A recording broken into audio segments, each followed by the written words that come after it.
For your ears only, for the week of July 27th, I'm David Alpern. And I'm Mark Garber with this quote from the news. "We did not make this decision lightly." That was State Department spokeswoman Marie Harf on the evacuation of U.S. Embassy personnel from Libya as militia fighting raged around the embassy building and airport in Tripoli, requiring a land convoy under the protection of 2 jet fighters and a drone tracker. Now this. The state over which territory it happened is responsible for this terrible tragedy. There are calls for us to influence the militants. We will do everything in our power. If Russia continues to violate Ukraine's sovereignty and to back these separatists, and these separatists become more and more dangerous and now are risks not simply to the people inside of Ukraine, but the broader international community, then Russia will only further isolate itself from the international community, and the costs for Russia's behavior will only continue to increase. To judge by his public statements just a week apart, Russian President Vladimir Putin seemed to be moving away from his original denial of responsibility in the shoot-down of that Malaysian jetliner over Ukraine.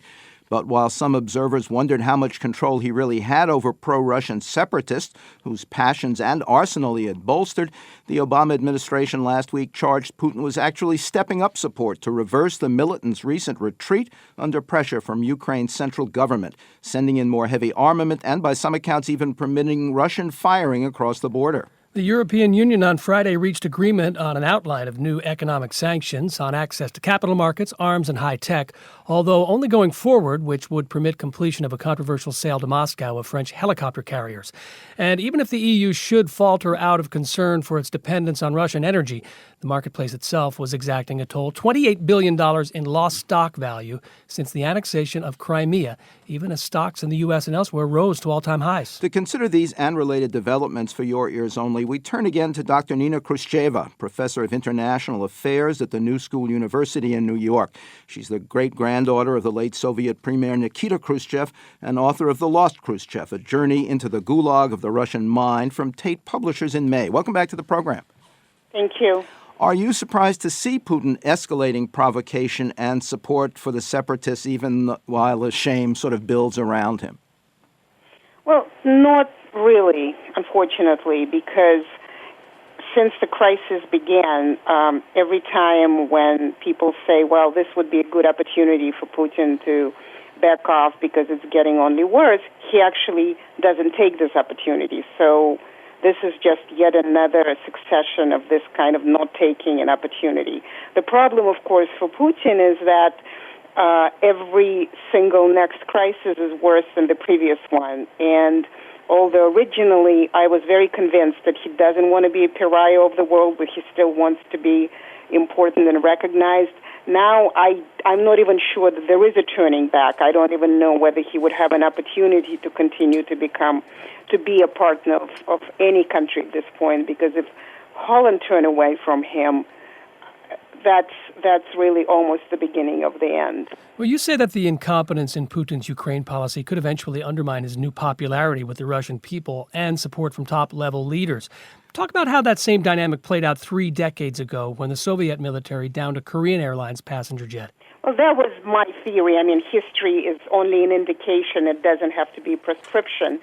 So when the Korean airline was downed by the Soviet military in 1983, the response was so discombobulated and so blatantly propagandistic that it was very difficult to really stay on course of what the Soviet Union was saying. And so that happened in 1983, and at the time the Soviet Union was actually fluctuating between various geriatric leaders. And by 1985, Mikhail Gorbachev, he was a youngster, he was in his 50s. I mean, that was really unheard of in the late years of the Soviet Union. He came in to be the leader, and of course we know what happened next. There was glasnost, perestroika, and ultimately the collapse of the Soviet Union, or the whole communist formula around the world. So that's what my comparison is about.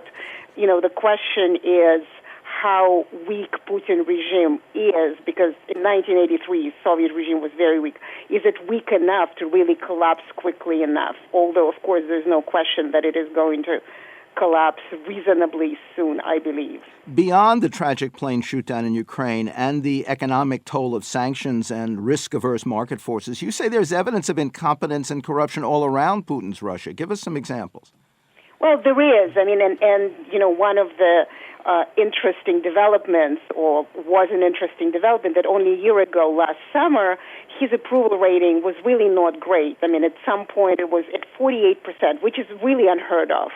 At the time, people were paying attention what's happening around them.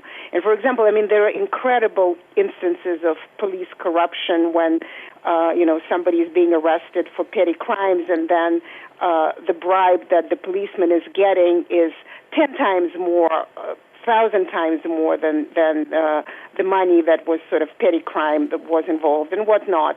There's horrible situation on the roads because the road police also is monumentally corrupt. I mean, now it's all lost in big stories, but smaller stories that in various towns the hospitals are burning or blowing up and whatnot. So there's no infrastructure really for the people to actually believe in the government to help them in their own personal lives. And that's my belief, is that when the grandiosity of what Putin is doing, standing up to the West, is gone, then people will start looking at their own lives and say, we don't want this man. It's really become too disruptive and too impossible for us to go on with our lives. You say it's unfair to blame your late great-grandfather for setting the stage for the current crisis by shifting Crimea to Ukraine while he was the Soviet leader. You've also projected what Khrushchev's reaction to Putin's retaking Crimea might be, based on what he said after Soviet tanks put down the 1968 Prague Spring in Czechoslovakia. Tell us about that. Well, I mean, I thought we already moved beyond Crimea because now it seems like it was in a different century. Khrushchev would absolutely believe that the Soviet leader or the Kremlin leader has the right to stand his ground versus the menacing West, and sort of that was very communist belief, and Putin kind of upholds to that communist belief, although, of course, there's no communism. Khrushchev would not really be, I think, a great supporter of tanks, the way Putin has been dealing with the crisis in Ukraine, and certainly in East Ukraine, when the Soviet tanks once again went in to squash the Prague Spring. At the time, Khrushchev was very upset. He was already a pensioner. He had nothing to do with Soviet affairs, but what he said at home, he said, it has been 12 years and we haven't learned a better way. So my kind of citation of Khrushchev, what he would have said today, is that it has been 60 years and we haven't learned a better way, and there is no excuse for that.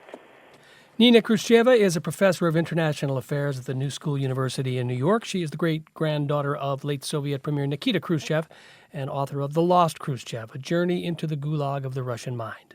Quote from the news, "This is not the will of Iraqi people or the women of Iraq in these vulnerable areas." That was UN humanitarian coordinator in Iraq, Jacqueline Badcock, on reports that the militant group Islamic State had ordered all girls and women in and around the northern city of Mosul to undergo female genital mutilation. Next, from David to Goliath, for your ears only.